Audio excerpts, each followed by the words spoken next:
જય મહારાજ, જય Shri Krishna. Welcome back to Riya kitchen YouTube ચેનલમાં આપનું હાર્દિક સ્વાગત છે. તો આજે આપણે બનાવીશું એકદમ હેલ્ધી અને પૌષ્ટિક મટકી મસાલા ખીચડી. આ ખીચડી ઝટપટ બની જાય છે અને મટકી મસાલા ખીચડી ખાવામાં ખૂબ જ સ્વાદિષ્ટ અને ટેસ્ટી લાગે છે. તેને આપણે મટકીમાં બનાવીશું એટલે તે ખાવામાં પણ ખૂબ જ મીઠી લાગે છે અને હેલ્ધી પણ એટલી જ છે અને બનાવવામાં પણ તે ખૂબ જ સરળ છે. ફક્ત 20 જ મિનિટમાં બની જતી આ મસાલા ખીચડી તમે પણ બનાવીને ઘરના બધાને સર્વ કરી શકો છો.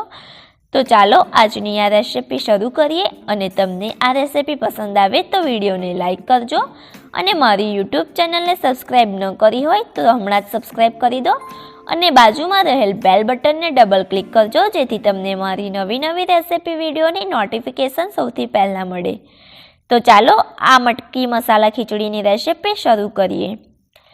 તો મટકી મસાલા ખીચડી બનાવવા માટે અહીંયા મેં 1/4 કપ મિક્સ દાળ લીધી છે, જેમાં તુવર દાળ, મસૂર દાળ, મગની દાળ, ફોતરાવાળી મગની દાળ અને અડદની દાળ લીધી છે.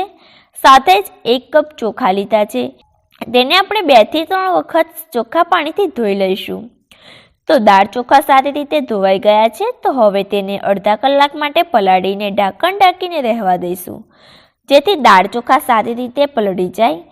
દાળ ચોખા પલળે છે ત્યાં સુધી આપણે તેમાં વેજીટેબલના મસાલાનો મસાલો કરી દઈશું. તો એક પેનને ગરમ કરવા મૂકીશું. પેન ગરમ થઈ જાય એટલે તેમાં 1 ચમચી તેલ ઉમેરીશું. તેલ ગરમ થઈ જાય એટલે તેમાં 1 ચમચી જીરું ઉમેરીશું. 5 થી 7 લીમડીના પાન, 1 તમાલપત્ર, 2 સૂકા લાલ મરચાં, 2 એલચી, 1 તજનો ટુકડો, 3 થી 5 લવિંગ મરિયા ઉમેરી તેને બરાબર સાંતળી લઈશું. ત્યારબાદ તેમાં અડધી ચમચી હિંગ ઉમેરીશું. હિંગ ઉમેરવાથી તેનો ટેસ્ટ ખૂબ જ સારો આવે છે અને પાચન માટે પણ ખૂબ જ સારી છે.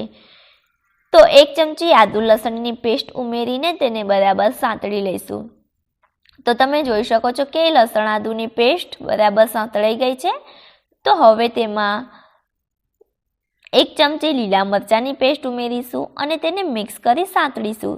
અહીંયા તીખાશની પ્રમાણ તમે તમારા સ્વાદ પ્રમાણે ઓછી કે વધુ રાખી શકો છો અને જો તમે લસણ ડુંગળી ન ખાતા હોય તો તમે સ્કીપ પણ કરી શકો છો. ત્યારબાદ તેમાં 1 કપ ઝીણી સમારેલી ડુંગળી ઉમેરીશું અને તેને બરાબર સાંતળી લઈશું. ડુંગળી બરાબર ગુલાબી રંગની થઈ જાય એટલે તેમાં 1 કપ ઝીણા સમારેલા ટમેટાં, 1 કપ ઝીણા સમારેલા કેપ્સિકમ, 1 કપ મકાઈના દાણા ઉમેરવા ઓપ્શનલ છે, જો ન હોય તો ન નાખવા. 1 કપ ઝીણા સમારેલા બટેકા, 1 કપ ઝીણા સમારેલા ગાજર, 1 કપ લીલા વટાણા ઉમેરી બધું જ બરાબર મિક્સ કરી લઈશું. ત્યારબાદ તેમાં સ્વાદ પ્રમાણે મીઠું ઉમેરીશું. 1 ચમચી હળદર, 1 ચમચી ગરમ મસાલો, 1 ચમચી ધાણા જીરું પાવડર, 2 ચમચી લાલ મરચું પાવડર. તીખાશની પ્રમાણ ઓછી કે વધુ તમે તમારા સ્વાદ મુજબ રાખી શકો છો. હવે આ બધા જ મસાલાને સારી રીતે મિક્સ કરી લઈશું. ત્યારબાદ આપણા દાળ ચોખા સારી રીતે પલળી ગયા છે. તો હવે આપણે એક મટકીમાં 2 ચમચી તેલ ઉમેરીશું. ત્યારબાદ તેમાં સાંતળેલા વેજીટેબલના મસાલો ઉમેરીશું.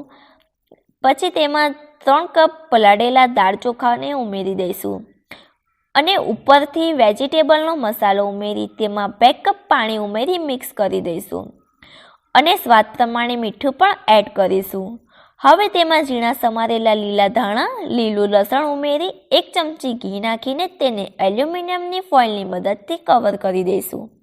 તમારે ફોઇલની જગ્યાએ કોઈ ઢાંકણથી કવર કરવું હોય તો તમે આ રીતે પણ કવર કરી શકો છો અને તેની ગોળ ફરતે લોટની લોઈ લઈ તેને કવર કરી તેને 20 મિનિટ સ્લો ટુ મીડિયમ ગેસની આંચ પર થવા દઈશું.